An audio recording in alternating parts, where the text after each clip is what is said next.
روزہ 60ویں Munich security conference مقامی وقت کے مطابق 18 فروری کو اختتام پذیر ہوئی۔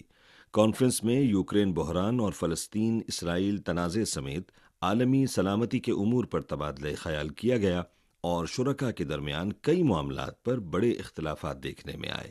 روس یوکرین تنازع پر مغربی ممالک میں اختلافات نمایاں دیکھے گئے۔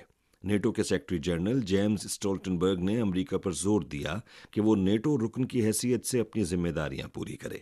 فلسطین اسرائیل تنازع کے معاملے پر بین الاقوامی تنظیموں اور مختلف ممالک کی شخصیات نے اس بات پر زور دیا کہ صرف دو ریاستی حل پر عمل درآمد ہی مشرق وسطی میں دیر پا امن کو فروغ دے سکتا ہے، لیکن امریکہ سمیت چند ممالک کے نمائندوں نے غزہ کی پٹی میں اسرائیلی فوج کی کارروائیوں کے دفاع کی کوشش کی۔ اس مسئلے پر بہت سے یورپی ممالک نے اپنے موقف کو تبدیل کر کے جنگ بندی کا مطالبہ کیا، لیکن یورپی یونین کے اعلیٰ نمائندے